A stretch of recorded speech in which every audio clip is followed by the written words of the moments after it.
Hi hello నమస్తే welcome back to Sambasiva YouTube channel.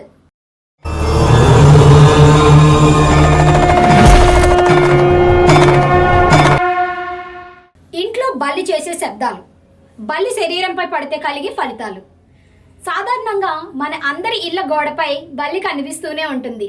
మన ఇళ్లలో ఆడవాళ్ళు అయితే బల్లిని చూడగానే ఆమడ దూరం పారిపోతారు లేదా కెవ్వున కేక పెడతారు.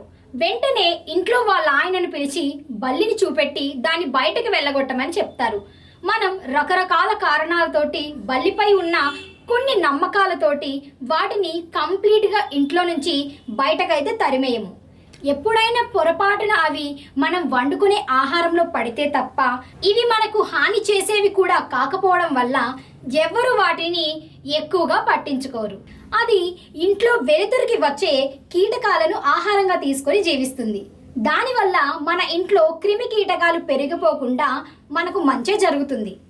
ఇంట్లో బల్లి చేసే శబ్దాలు, బల్లి శరీరంపై పడితే జరిగే ఫలితాలను జ్యోతిష శాస్త్రం చెప్తుంది. ఇంట్లో తూర్పు వైపు బల్లి శబ్దం చేస్తే అనూహ్య భయాలు, అశుభ వార్తలను ముందుగానే మనకు తెలియజేస్తున్నట్లుగా అర్థమని శాస్త్రం చెప్తుంది. ఇక ఆగ్నేయంలో బల్లి శబ్దం చేస్తే ఇంట్లో భార్యాభర్తల మధ్య తగాదాలు ఏర్పడే అవకాశం ఉందని చెప్తుంది.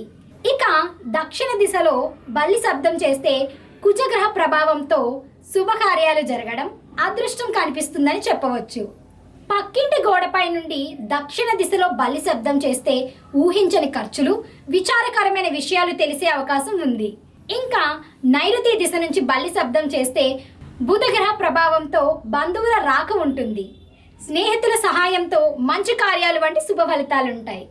అలాగే పడమర దిశలో బలి శబ్దం చేస్తే శనిగ్రహ ప్రభావంతో శోధనలు, సమస్యలు వస్తుంటాయని ముందే హెచ్చరిస్తున్నారు. అదే ఉత్తర దిశలో బలి శబ్దం చేస్తే శుభవార్తలు అందుతాయి. బల్లికి శబ్దం చేసే సూక్ష్మ శక్తి ఉంది.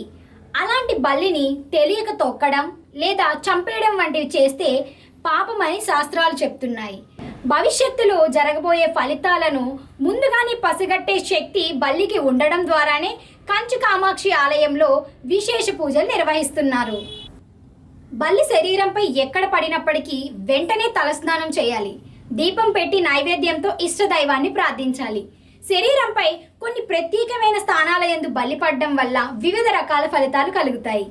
బల్లి తల మీద నుంచి క్రిందకు దిగినట్లయితే మంచిది కాదు. క్రింద నుంచి పైకి పాకిన వెంటనే దిగితే మంచిది. తల మీద పడితే కలహం, కష్టం, మృత్యుభయం వంటివి కలుగుతాయి. ఇక ముఖంపై కనుబొమ్మల మీద పడితే కలహం, కుడి కన్ను మీద పడితే ఓటమి, ఎడమ కన్ను మీద పడితే అవమానం. కుడి చెవి మీద దుర్వార్త వినటం, ఎడమ చెవి మీద వర్తక లాభం, ముక్కు మీద ఆరోగ్య సమస్యలు కలుగుతాయని జ్యోతిష శాస్త్రం చెప్తుంది. ఇది ఈరోజు వీడియో. మళ్ళీ ఇంకొక వీడియోతో మీ ముందుకు వస్తాను. అంటిల్ దెన్ నమస్తే.